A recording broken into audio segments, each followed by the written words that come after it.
በለው ሌላ ትኩሳት ደግሞ እንዴ! የአብርሽና የሩታ ጦርነት ሳያልቅ ከዛ የሄርሜላና የሩታ ተጀመረ። ከዛ ደግሞ ድጋሚ ደግሞ የቡዜና የአቤልና የቡዜና የአቤል እንዲሁም ደግሞ የሩታ ሆኗል። እንግዲህ ሩታ ወር ሊፈጅብኝ ይችላል፣ አመት ሊፈጅ ተውት፣ ወር አመታት አይፈጅብኝም ማለች። ወራቶች ሊፈጁብኝ ይችላሉ፣ አብርሽን በእጅ አስገባዋለሁ ታያላችሁ በማለት እንግዲህ እዛች አስፈራርታ ተናግራለች።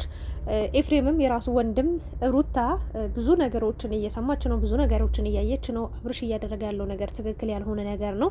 ስለዚህ ሩታ ለምታደርገው ነገር ማንም ሰው ተጠያቂ ሊሆን አይችልም። ያኔ ወይኔ እንዳትኑ በማለት እንግዲህ ከባድ ማስጠንቀቂያ ሰጥቶ ነበር። ያ ነገር ምን ሊሆን ይችላል? ዛሬ ደግሞ ቡዜና አቤል በአዲስ ነገር እንዴት መጡ? ምን አስፈራቸው? ምንስ አዲስ ነገር ተገኝቶ መጡ የሚለውን ሀሳብ እንሰጣለን። እንግዲህ ሩታ አሳድጌ ባሌንማ ለሰው አልሰጥም፣ አሳድጌ ለውጬ ቀይሬው በዛ ልክ አስተካክየው በተአምር አሳልፌ ለሰው አልሰጥም ብላ እልህም ፍቅርም ይዟት እንግዲህ መከሯን እያየች ትገኛለች። በዛም በዚህ እንግዲህ ብዙ ሰዎች ሩታን እየወቀሷት ይገኛሉ። ያኔ ዳኒን ይዘሽ መጠሽ እቃ ስታሳጥቢው፣ ቤት ስታስጠርጊው፣ ስንት ነገር ስታስደርጊው ምን ብሎሽ ያውቃል? በጣም ጎድተሽዋል፣ በጣም ሰብረሽዋል፣ ብዙ ነገር አድርገሽዋል። እና እኔ ጋር እቀበልሃለሁ፣ ከኔ ጋር እንቀጥል፣ ሌሎች አይሆኑህም ብለሽ ከጓደኞቹ ከሄርሜላ ሳይቀር አርቃ ከወሰድሽው በኋላ አልፈልግም ብለሽ ስቀሽበት አሹፈሽበት አልሸኘሽውም ወይ? እንደገና ደግሞ ባሌ ብለሽ የምታምኙን ሰው ወይ ደግሞ አብረሽ የኖርሽውን ሰው በመጠጥ አስክረሽ ከዛም በላይ መድኃኒት ጨምረሽ ራቁቱን ቪዲዮ ፎቶ ካነሳሽው በኋላ ቀርጸሽ ለማንም ስታሳይ ስትበትኝ አልነበረም ወይ እያሉ አቤልና ቡዜ ሳይቀሩ እየወቀሷት ይገኛሉ። ተመልካችን በሙሉ አብርሽ ያደረግከው ነገር ትክክል ነው፣ እንኳን ሰራህላት፣ እንኳን በቃ የራስን ኑሮ ኖርክ፣ እንኳን ቆፍጠናልክ፣ እንኳን የራስን ውሳኔ ወሰንክ፣ ከሄርሜላ ጋር መሆን ጥሩ ነው እያላችሁ ትገኛላችሁ። ግን እውነታው ምንድን ነው? በነገራችን ላይ ጥፋት በጥፋት አይካካስም። ሾክን በሾክ አይሆንም፣ የማይሆን ነገር ነው። እሳትን በእሳት ልታጠፉት አትችሉም። አንድ ሰው ውሃ፣ አንድ ሰው የሆነ እሳት ካልሆነ እሳትን በእሳት ማጥፋት አይቻልም። አሁን ቤታችሁ ቢያያዝ ቢቀጣጠል በተአምር በእሳት አታጠፉትም፣ በውሃ ነው የምታጠፉት። ምን ልላችሁ ፈልጌ ነው፣ ሩታም አጥፍታለች፣ አብርሽም አጥፍቷል። አሁን በደልን ጥፋትን መቁጠር ማብዛት፣ ያንዱ ይበልጣል፣ እሱ እንደዚህ አድርጓል፣ እሷ እንዲህ አይጠቅምም፣ ለማንም አይጠቅምም። እኔ ይጠቅማል ብዬ የማስበው አሁንም እኔ እግዚአብሔርን ነው የምላችሁ ከሩታና ከአብርሽ ጎን ነኝ። የእውነት ለመናገር ቡዜን በአናቷ ትተከል እና አቤልን በዛ የሚያጨበጭቡት በአናታቸው ይተከሉ፣ እነ ዳኒ ሜሪም በአናታቸው ይተከሉ፣ ኤፍሬም ሳይቀር በአናቱ ይተከል። የምሬ ነው። ሁሉም አጨብጫቢ ነው። የራሱን ኑሮ የራሱን ጉሮሮ ለማስተካከል በየራሱ በቤቱ በቻናሉ እየከፈተ ነው የአብርሽና የሩታን ስም እየጠራ። ሄርሜላም ምንም አልነበራትም። አሁን እንዴት እንደምዘነጥ እያያችኋት ነው። እንዴት ፋ እንደምትል ጅሟን እየሰራች ጅም ቤት እንኳን በወር በስንት ሺህ ብር እንደሚከፈል ብታውቁ። የምሬ ነው። በእነ አብርሽ ነው ይሄ ሁሉ ነገር የሆነው። ሁሉም ሰው እየሸቀለባቸው ነው። ሁሉም ሰው እንደፈለገ እየሆነባቸው ነው። ስለዚህ እኔ ለማንም ግድ አይሰጠኝም። እኔ ግድ የሚሰጠኝ ላለፈው ፍቅራቸው፣ ላለፈው የነበረው ህይወታቸው፣ በቃ ያሳለፉት መስዋዕት፣ የከፈሉት ከባድ ችግር፣ ያሳለፉትን መከራ ስለማስታውስ አሁንም እኔ ይቅርታ አድርጉልኝ። ሩታም እስከ ጥግ ድረስ በድለዋለች፣ አስለቅሰዋለች፣ አስነብተዋለች። ወንድነቱን እስኪጠላ ድረስ በጣም በከባዱ በጣም አጥፍታ በጣም ተበቅለዋለች። አብርሽም እጅግ በጣም አንጀቷን ሳይቀር እርር አርጓታል። ልቧን ስብርብር አጥንቷ ድረስ ሄዶ ብዙ ነገሮችን አድርጎ ነፍሰ ጡር ሴት ሆና ብዙ ነገሮችን አድርጓታል። የእሷን ጥፋት ብንቆጥር የእሱ ሺ ይደረደራል፣ የእሱን ብንቆጥር የእሷ ሺ ጥፋቶች ይደረደራሉ። እኔ እንደዚህ እንዳሁን የምለው ነገር አብርሽ ድጋሚ አብሯት ተመልሶ የሚሆን ከሆነ በቃ ድራማ እየሰሩ ነው የምትሉ ሰዎች አላችሁ። እኔ ድራማም ሆነ ፊልምም ሆነ ቲያትርም ሆነ ምንም ሆነ ተውት። እኔ በሚሰራው ቪዲዮ ላይ ነው ሀሳብ አስተያየት የምሰጠው። አንዳንዴ ድራማ የሚመስሉኝ ፓርቶች አሉ፣ ግን እኔ ድራማ ነው ብዬ በሰው ስሜት ላይ ወይ ደግሞ በሰው ችግር ላይ ልስቅ አልችልም። እና ትክክለኛ ቪዲዮ በሚፖሰቱ በንግግሮቻቸው ነው ልፖስት ወይ ደግሞ ሀሳብ ሊሰጥ የምችለው። እንደኔ አብርሽና ሩታ ተመልሰው አንድ መሆናቸው አይቀርም። ታያላችሁ፣ የተዋለደ መቼም ተቆራርጦ አይቀርም።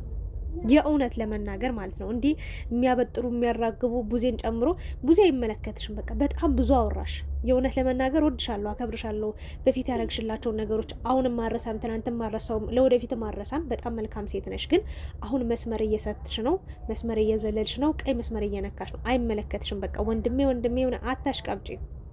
ያኔም ለሩት አሽቃብጠሽ ነበር። አሁንም ሄርሜላ ላይ እያሽቃበጥሽ ነው። ሄርሜላ ነገ ስትሄድ ደግሞ ለማን እንደምታሽቃብጭ አላውቅም። እና ለሚያልፍ ቀን የማልፍ ቃል ባትናገሪ። እስከ ዛሬ ታቅበሽ ተቆጥበሽ እንደነበርሽው ከቻልሽ ለማስተካከል ሞክሪ። ካልቻልሽ ደግሞ አይ በቃ እኔ ከዚህ በላይ የማደርገው ነገር የለም። ወንድሜ ደስታ ያስደስተኛል። በቃ ተደሰት፣ አንተ ያልከው ይሁን። ከዛ ውጪ ዛሬ ለዛሬ ገና ለዛሬ ስንት ዋጋ የከፈለችለትን ሴት ዝቅ እያረገ እሷ እንዲነች እያለ መጥፎ ጎኗን እያወራ ዛሬ ለመጣች ሴት ለዛውም ደግሞ በጣም በቃ ዝም ብላ መሽለጥለጥ ብቻ ለምታቅ ሴት ማደናነቅ መካብ፣ አንዱን ዝቅ ለማድረግ አንዱን ከፍ ማድረግ አይጠበቅባችሁም። የእውነት ለመናገር ሩታን ዝቅ ለማድረግ ሄርሜላን ከፍ ማድረግ አይጠበቅባችሁም ሁላችሁም። የእውነት ለመናገር እና ሄርሜላን መናገር መፍትሄ የለኝም።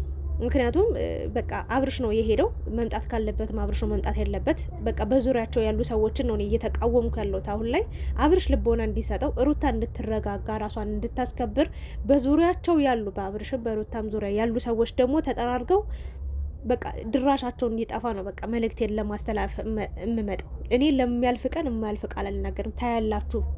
ምን አለች በሉኝ። አብርሽና ሩታ አብረው ካልሆኑ እኔ በፈለጋችሁት ነገር እቀጣለሁ። ታያላችሁ ነገ 2 ልጅ አይደለም 3 4 ልጅ ተወልዶ አንድ ቤት ውስጥ እየኖሩ እንዴት በቃ ሄርሜላ ርር እንደምትል በጣም ያን ጊዜ በጉጉት ተናፍቃለሁ፣ ጠብቃለሁ። ሶ አሁን ሩታንም ክፉ ቃል መናገር አልፈልግም፣ አብርሽንም መናገር አልፈልግም፣ ሄርሜላንም መናገር አልፈልግም። ዝም ማለት ጥሩ ነው። ዝም ብላለሁ። ብዙዎቻችሁ ግን ወላዋይ አትሆኑ። እዛም ትክክል ነው እዚህ ጋም ትክክል ነው እያላችሁ በሰው ህይወት ላይ አትጫወቱ። የእናንተ ሀሳብ አስተያየት ነው በጣም የሰዎችን ህይወት የሚያጠፋውም የሚያድነውም እና ከቻላችሁ ጥሩና አስተማሪ ሀሳብ አስተያየት ትሰጡ። ካልሆነ ደግሞ መርዝ ንግግር እየተናገራችሁ ሰዎችን ወደማይሆን መንገድ እንዲገቡ አታድርጓቸው ነው የሚለው። ዛሬ ታዲያ ቡዜና አቤል በምን መጡ ካላችሁ ያው ሩታኛ አንቺን ጠልተንሽ አይደለም፣ ግን ያው ሲያሽቀብጡ ማለት ነው። በጣም ፈርተዋል። ሩታን ፈርተዋታል። እግዚአብሔርን ማርያምን ልንገራችሁ ዛሬ ማለት ነው መጡና በቃ አንቺ መጥፎ ሰው ስለሆንሽ አይደለም ስለጠላንሽ አይደለም፣ ግን በቃ አንቺ ከዳኒ ጋር ሆነሽ ከሜሪ ጋር ሆነሽ አብርሽን አስለቅሰሽ ዋላ እንደዚህ አድርገዋለች፣ እስኪ እናንተ ፍረዱ ብሎ መጀመሪያ በቃ አብርሽ እንደዚህ ከሄርሜላ ጋር አንተ አይደለ እንደ መጀመሪያስ እያሽቃበጥ እየገፋፋ የምሬ ነው። የሩቅ ሰው አይጎዳችሁም ዘመዶቼ። ያበላችሁት ያጠጣችሁት ነው። እዛው ቤታችሁ ውስጥ ያለ ሰው ነው የሚበድላችሁ። እግዚአብሔር ምስክሬ ነው። እንደው ከሩታ ብዙ ነገር ተማሩ። አቤል እጇን ይዞ ምጥምጥ አድርጎ የበላ በጣም ሆዳም ሰው ነው በነገራችን ላይ ማለት ነው። አስታውሳለሁ ሩታ የሆነ ጊዜ ከአብርሽ ጋር ሆነው የ1ኛ ዓመታቸውን አኒቨርሰሪ ሲያከብሩ የእውነት ለመናገር ማለት ነው ወጣው ነበረ። ሁሌ ካሜራ ሁሌ ቀረጻ፣ በቃ ከሰው እንራቅ እስኪ ከካሜራ እንራቅ ብለው ወጣው ነበር። የሆነ ሆቴል የሆነ ሩም ይዘው በጣም የሚገርም ሩም አዘጋጅቶ ሰርፕራይዝ ተደርጋ ሩታ የሚገርም ጊዜ እያሳለፉ ነበር። ከዛ አቤል ቲክታክ ላይቭ ላይ መጣ። እነሱ ገብተው ነበር ትንሽ ፈታ እንበል ብለው ማለት ነው። ኧረ ሩታ የት ሄድሽብኝ? ራት ሳሰጭኝ፣ ምሳ ሳሰጭኝ፣ ቁርስ ሳሰጭኝ እያለ እያለቃቀሰ ነበር። ልክ በቃ እንደ እናት ሆናው ነበረ፣ መጠጊያ ሆናው ነበር፣ ድጋፍ ሆናው ነበረ። ግን ዛሬ ላይ በእርግጥ አዎ ሩታ ያኔ ተናግረዋለች። በቃ አታስፈልግም እኮ ንግግሩ ጥሩ ስላልነበረ በቃ የሚያወራው ንግግር ጥሩ ስላልነበር አስተሳሰቡ ጥሩ ስላልነበር አብርሽ ብሎ ሲያደላ ስለነበር እንጂ ሌላ ምክንያት ኑሯት ከመሬት ተነስታ አንተ ልታባረርህ ወይ ደግሞ ከህይወት ይወጣ ልትላ አትችልም ነበር። አንተ ያችን በቀል ይዘህ የራስህን በቀል ነው እያጣጣምክ ያለው። የእውነት ለመናገር አሁን ለአብርሽ አስበህ አዝነለት ሳይሆን የራስህን በቀል በቃ ሩታችን ንግግር ስለተናገረች ከህይወት ይወጣልኝ ስላለች ብቻ እያሽቃበጥክላት ነው የምትገኘው። ለአብርሽም ለሄርሜላም እያሽቃበጥክ ነው የምትገኘው። ግን ነገ ከነገ ወዲያ እግዚአብሔር ምስክሬን አብርሽ የሚወዳትን ሴት ነው የሚያገባው። አብርሽ አብሯት የሚሆነው ማለቴ ከሚወዳት ልጅ ነው ልጅ ሊወልድ የሚችለው። ስለዚህ ታያለ 4 5 ልጅ ተወልዶ እስኪ ክርስትና ስትጣር፣ ለነገሩ ክርስትና የለም ብቻ ተው። የእውነት ሩታና አብርሽ ተታረቅን ብለው ሰላም በሆኑ ሰዓት እንደው ሂደ እንኳን ደስ ያላችሁ ልትላቸው ነው። ያኔ ምን ብለ እንደምታወራ እግዚአብሔር እንደው ፈጣሪ ያቆየኝ፣ እንደው አይግደለኝ። ያን ቀን ሊያሳየኝ በቃ ምን ልትል እንደምትችል በራስ እንደምታፈር እንደምታሻማቅቅ በቃ ተስፋ አደርጋለሁ። ቡዜም እንደዛው ለሚያልፍ ቀን የማያልፍ ቃል እየተናገርሽ ነው። በጣም ጉልበተኛ ነኝ፣ ጥስጥስ ነኝ፣ ማንንም አልሰማም፣ ዋዋን እያልሽ ነው የምትገኘው። እስኪ ነገን ታያለሽ። ሲጀመር አንቺ እኮ ማንም አያውቅሽም ነበር በሩታ አይደል እንዴት አወቅሹ? ይቅርታ አድርጊልኝና ግን በቃ ለምትናገራቸው ንግግሮች ገደብ ቢኖርሽ በዚህ ልክ እሷን ባትወቅሽ ወንድምሽ ልክ እንደ ጻድቅ አድርገሽ ምናምን ነው እሱ የሚያጠፋው ጥፋት አለ፣ እሷ የሚያጠፋችሁ ጥፋት አለ። አንተም ታይ አንቺም ታይ በይ ከቻልሽ፣ ካልሆነ ደግሞ ከህይወታቸው ዞር በይ። ምንድነው ይሄን ያህል እኝክ አድርገሽ አሻትሳ በጣም በቃ ያሻት በጣም ታያት በቃ ኑሯን በጣም ብዙ ችግሮች አሉባት። አንቺ ሌላ ችግር አትወኝባት። ይሄንን ነው መልእክት የማስተላልፈው። ሌሎቹ በመጣችሁበት ትሄዳላችሁ። እኔ አንቺ ስጋ ስለሆንሽ ነው ነገ ተመልሰሽ ሩታ ወለደች ወይ ብለሽ ልጠይቂ መሄድሽ አይቀርም። ያኔ አታፍሪም ወይ? አብርሽም በቃ አብሯት ሲሆን ያኔ ምን ልታረጊ ነው? ድጋሚ ልክ ሄርሜላና አብርሽን እራትና ምሳ እንደጋበዝሻቸው እሷንም ልትጋብዣት ነው ከአብርሽ ጋር ወይስ ልታፍሬ ነው በራስሽ? ተይ፣ ለሚያልፍ ቀን የማያልፍ ቃል አትናገሪ። ይሄንን ነው ልል የምችለው። አልተገናኙም። እውነቱን ለመናገር ሩታና ቡዚ አልተገናኙም። አቤል ነው ይሄንን ታፔል ባነር ምንድነው ታምብኔል የለጠፈው ልክ እንደተገናኙ አድርጎ አልተገናኙም። በመጨረሻም ያው ሩታን እንደፈሯት በምን ልትበቀለን እንደምትችል አብርሽን ብቻ ሳይሆን እኔና ቡዜንም ለመበቀል እያሰበች እንደሆነ መረጃው ደርሶናል ብለዋል። በደንብ አርጋ በተበቀላችሁ በተለይ እናንተን ታያላችሁ። ሩታ አሁን በጣም ዝቅ ብላለች፣ በጣም ተሸናፊ ሆናለች። የተሸነፈ ሰው ደግሞ ምን አይነት ውሳኔ ሊወስን እንደሚችል ምን አይነት ርቀት ሊሄድ እንደሚችል በተለይ ደግሞ ሴት ልጅ ከቆረጠች አይታወቅም። እስከ ዛሬ ልክ እሷ እንደተሸነፈች እሷ የበታች እንደሆነች እሷ በቃ ቅስሟ ተሰብሮ አልቅሳ አንብታ አንገቷን ደፍታ ቤቷ እንድትቀመጥ ነበር። በዙሪያ በአብርሽ ዙሪያ ያላችሁ ሰዎችም በሩታም እግዚአብሔርን በሩታ ዙሪያም ያሉ እነ ሜሪም ዳኒም በጣም ባለጌዎች ናቸው። በነገራችን ላይ የእሷን ደስታ አይፈልጉ።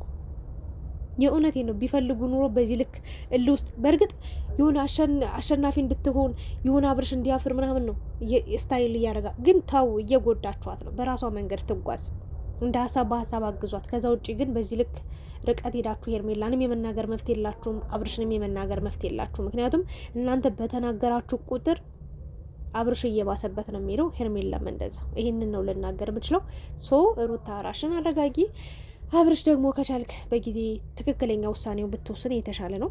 ነገ ሩታም ደግሞ የሆነ ውሳኔ ላይ ደርሳ የሆነ ነገር አግኝታ እንደምታለቅስ ተስፋ አደርጋለሁ። አብርሽ ያው ማልቀስን መከፋትን አልፈልግም፣ ግን ሄርሜላ መጨረሻሽ ምን ሊሆን እንደሚችል ማየት ጓጓው፣ ማየት ናፈቅኩኝ። ለማንኛውም ክፉም ሆነ ደግም መጥፎም ሆነ ጥሩም ሆነ ያቆየን ያሳየን ሁሉንም። ይህንን ነው ልል የምችለው። እናንተ ምን ተሰማችሁ? አሁን ስላለው ነገር ስለ አብርሽ ስለ ሩታ ህይወት አሁን ላይ አብርሽ ትክክል እንደሆነ ነው አብዛኛውን ሰው እየተናገረ የሚገኘው። እኔ አብርሽ ትክክል አይደለም ብዬ ነው የማስበው። ለምን በቃ እኔ አንድ ለሩታ ያልሆነ ሰው ለሄርሜላ ይሆናል ብዬ ስለማላስብ፣ ሁለት ሴቶች በአንዴ መጎዳት በአንድ ሰው መጎዳት ማልቀስ የለባቸውም ብዬ ስለማምን፣ ሁለተኛ ነገር ደግሞ ልጅ ያለ አባት ማደግ ስለሌለበት ነው። ሶስተኛ ነገር ደግሞ ሩታ የለፋችሁን የመጣችበትን የከፈለችውን ዋጋ አውቃለሁ። አብርሽም ከየት ተነስቶ የት እንደደረሰ ከሩታ ጋር አውቃለሁ። ያ ነገር ከንቱ መሆን እንደሌለበት አንድ ሴት ዋጋ ከፍላ ለትዳሯ የእውነት ስለኛስ ምን ትምህርት ነው የሚሆነው ብላችሁ ታምናላችሁ? አንድ ሴት በዚህ ልክ ዋጋ ከፍላ ትዳሬን ብላ ኑሮዬን ቤቴን ብላ ልጄን ብላ ፍቅር ነበረ፣ ከዛ ትዳር፣ ከዛ ደግሞ እንደዚህ ፍሬ አፍርታ ትዳር ኑሮ ይዛ እየኖረች እያለ ሁሉ ነገር በቃ ለሁለት ዓመታት የለፋችበት ነገር ገደል ግብት ብሎ ባንዴ ከዛ ቀስሟ ሰበር ብሎ ቁጭ ስትል ለኛ ለሴቶችስ ምን አይነት ትምህርት ይኖረናል? እግዚአብሔርን ነው ምላችሁ። ይሄ መሆን ስለሌለበት ነው እየተቃወምኩ የሚገኘው። በቃ ችግሮቻቸውን ይፍቱ። ችግሮቻቸው በቃ በዙሪያቸው ያሉ የሆኑ ሾክ ጉንዳኖች ናቸው። ሌላ ትልቅ ችግር የሆነ የእሷም የማይፈታ ችግር ኑሮ አይደለም፣ እሱ የማይፈታ ችግር ኑሮበት አይደለም። በቃ በቀል ነው። የሆነ አንተ የሆነ ቀን እንዲያርገኛል እንዲያረጋለሁ እልህ ነው። አንቺ የሆነ ጊዜ እንደዚህ ያርገሽኛል እኔ እንዲያረግሻለሁ እልህ ውስጥ ገብቶ ነው አብርሽም ሩታ በዚህ መንገድ ይሄን ርቀት ሊሄዱ የቻሉት። ይሄ መሆን የለበትም። ወደ ራሳቸው ቢመለሱ ኑሯቸውን ህይወታቸውን ቢያስተካክሉ ነው የተሻለ የሚሆነው ብዬ ነው የማስበው። ሀሳቤ ጨርሻለሁ። የእናንተን ሀሳብ አስተያየት ኮሜንት ላይ አስቀምጡ። በዛውም ላይክ፣ ሼር፣ ሰብስክራይብ እያደረጋችሁ አመሰግናለሁ።